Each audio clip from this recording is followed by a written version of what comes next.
Hello there everybody, my name is Bloomer Brown and welcome to Eurotruck Simulator 2, a game that I've been playing a little bit of over the weekend, and I have of course been thinking about bringing you along with me.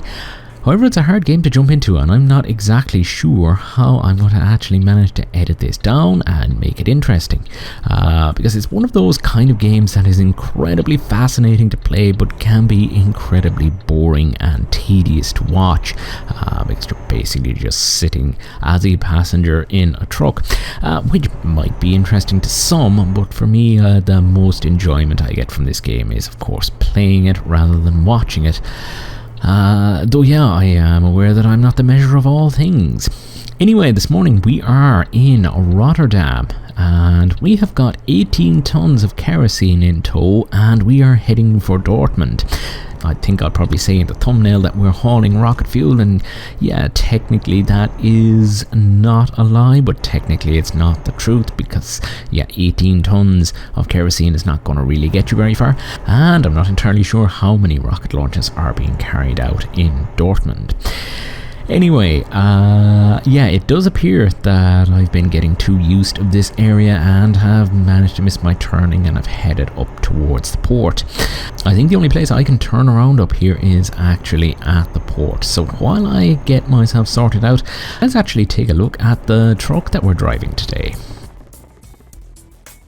Now, I have to admit that I know very little about these tractor units, but for those in the know, this is of course my first purchase, which is a Volvo FH16 Classic Sleeper.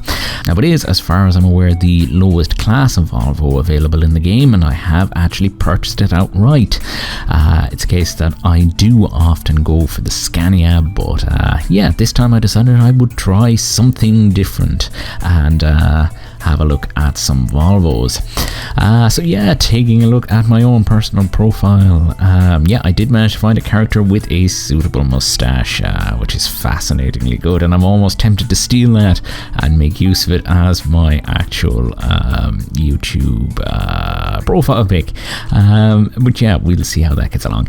Anyway, yeah, it is a case that it is still pretty early on in the game. We only actually have one garage, which is based in Sheffield, and yeah, I have been spending a little bit of time in the UK and also in Germany, and I think I've also made a quick trip across to Poland. But yeah, most of the map is still pretty much locked up at the moment, and as I say, we don't even have any employees yet, so yeah, it's still early in the game, but it does take a little bit of time to kind of build yourself up, and yeah, I kind of wanted to avoid the very early portion of the game if at all possible.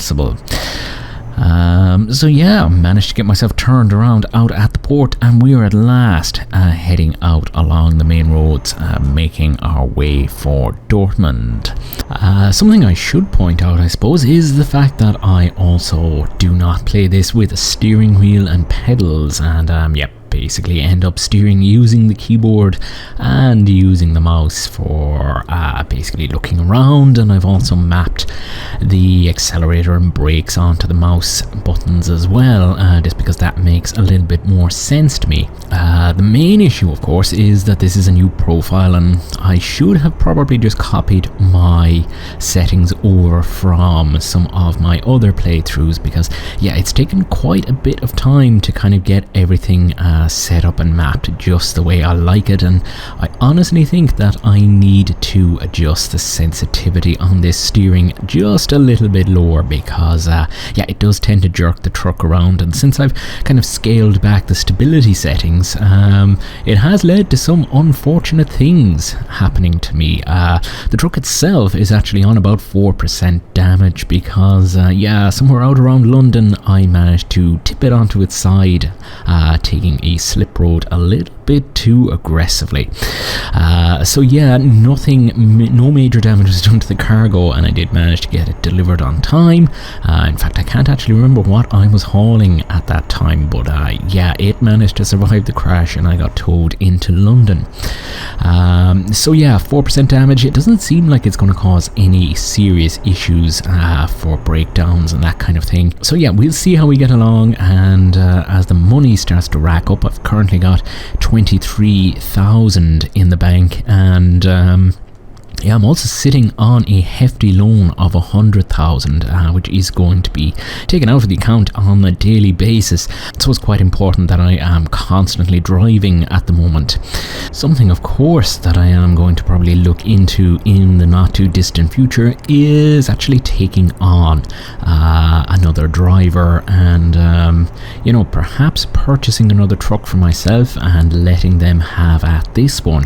Because, the hankering for the Scanias, it's kind of a thing that I do. I always seem to end up driving them as opposed to driving the other models in the game, and I don't know, I just kind of like them, and they are kind of a truck that you would see in Ireland quite commonly, so it's a case that yes, once I think of trucking I usually think of Scanias. Anyway, we are at the moment just pulling up, as you can see from the map, up towards Amsterdam area, so yeah, we are making pretty good time, and barring any breakdowns or any road closures, I think we're going to be pretty much on time with this delivery. And unfortunately, it seems to have been a thing recently that I'm running into more lane closures than usual.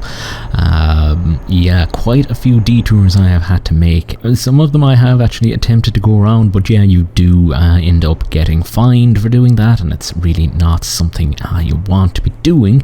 I'm also in danger of getting a hefty speeding fine at some point because I do end up putting it on cruise control and not really paying too much attention to the actual speed limits.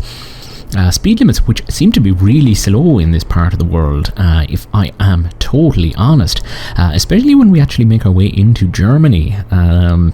Something that I really wasn't expecting until I played ETS for the first time, and it's something that's kind of taken me back a little bit. But you kind of account for that in your journeys, and of course I suppose it is going to be a thing that a truck is never going to be allowed to drive quite as fast as a car would, even if it does have the power to do it. So my journey in ETS began long before any foray into Farming Simulator, and it's actually one of the first simulator games I actually really got into. And this is something of a return to Eurotruck for me, because it's a game that I've kind of dropped for a long time, and there have been quite a few changes, including the ability to purchase trailers and that kind of thing. And I think once I start getting a little bit of money together and start expanding the company, I'm definitely going to be looking into getting a couple of trailers. As you can see, I do tend to drive from in-cab view, and that is mostly because I have very little ability when it comes to controlling the truck from some of the external views, and it also gives it kind of a little bit more realism to be driving from in-cab. Also, something I've been doing while getting back into this is basically letting the GPS do the work for me. Not really following the road signs and not really paying attention to where I'm going, just blindly following the GPS. And I found that, sometimes the road signs actually make the journey a little bit shorter, and I think going forward in some of the missions, what I'm going to be doing is basically planning out the route as I see fit, and going into the map and adding waypoints for myself to try and plan things a little bit better, basically in a bid to avoid the toll roads and that kind of thing. Up until recently, obviously, I have been just a driver for hire, and the company that you end up driving for ends up paying for all of these things. And once you get your own truck, it is a case that you do want to be managing your funds a little bit better, even though a toll road really isn't that huge of a cost. The other thing I should be doing is, of course, putting some points into economy driving, though it isn't too bad with this truck, because of course we do have quite a substantial fuel tank, though I think once we get into putting on the extra axles onto the backs of these trucks, it does reduce the fuel tank size, so it's a case that I'm going to be looking to be a slightly more economic driver by that time. Anyway, skipping ahead a little bit to when we are a little further along in our journey, because of course these things do take quite a bit of time, and admittedly this isn't one of the longer haul trips, but yeah, at the same time I do end up running out of things to talk about, and yeah, it is a thing that I am of course still figuring out how I will end up editing episodes of this together if I choose to make it into something of a series. Perhaps a little time lapse and allowing you to watch this beautiful scenery would be an excellent thing to do. However, we are coming up to an interesting moment where it seems that a rogue driver has decided to overtake around a corner and almost ended up underneath the bonnet of my truck. The horrifying thing is that I would actually be fined for that as opposed to him being fined for it. But such are the challenges of being a driver in Eurotruck Simulator. The AI is often less than reliable, and yeah, you kind of learn to work around them as you go along. So yeah, I do take a moment to regain my composure and also take a couple of screenshots before finally getting myself back onto the road to try and get this delivery completed. And when I join back up with you, the road signs are at this stage in German, so yeah, definitely progress being made, and I am actually paying heed to them at this stage. I think it's kind of becoming a little bit more of a reflex again, following the road signs and making sure you're in the correct lane, because of course, yeah, I have gotten turned around the odd time and had to backtrack, much like I did with the port at Rotterdam. So yeah, keeping an eye on the road signs is a good idea in Eurotruck. So at this stage we have got around a little over 30 kilometers to go, so we really are closing in at this stage, and yeah, it looks as though we have around a little bit over half an hour to get there. So I think that this delivery should come in just about on time. Hopefully we're not going to be late, though there usually is a large delivery window so that you do actually have a chance. And yeah, I mean, the delivery will still be accepted even if you are late. It's just that you will end up having some money deducted at the end of the mission. And having a look over at our heads up display, it does appear that we still actually have quite a bit of fuel left, but the issue is I think that I'm going to end up having to spend the night in Dortmund, because of course my rest meter is climbing there, and yeah, again, you will end up getting fined for it, and I have actually been known to crash as a result of dozing off at the wheel, at least in earlier versions of the game. I'm not exactly sure how it works in the current version of the game, but yeah, that's going to be interesting to see when the eyes actually start closing, something that hasn't happened to me so far. So yeah, very, very close to our target now, and yeah, really the speed limit is starting to reflect that as well, down to about 60 kilometers per hour here. So yeah, final turning coming up, and yeah, we have pretty much arrived. All that remains to be done now is to find where we are exactly going to be dropping off this tanker, and it actually looks as though we're not actually going to be going into Dortmund proper. It seems as though we're delivering to a facility just outside of town. So yeah, I think it's a case that when I do actually complete this, I'm going to take a trip into town and find somewhere to get a little bit of rest for the night, and perhaps even discover a couple of dealerships or even some employment centres, things of that nature. Anyway, arriving at the depot, it does appear that we are running ever so slightly late. The music is of course playing. So yeah, what I've been doing of course is going for parking exactly where they want it, which is a little bit more challenging, and yeah, something that I'm really not up to. So yeah, I'm going to try and get a little bit of a lead on this and attempt to back it in. Unfortunately, it seems that we're going to be parking up against some logs there, or some trees, as opposed to parking alongside a wall, which would make things a little bit easier because you wouldn't have random lengths of trees sticking out to catch yourself on. So let's see how I get along with this particular one.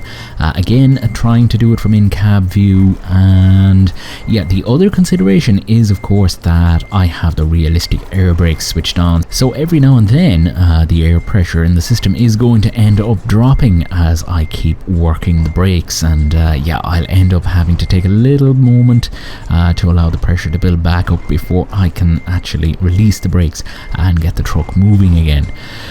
Though, yeah, over the past couple of missions I have gotten slightly better at this, but yeah, it is still a little bit of a challenge.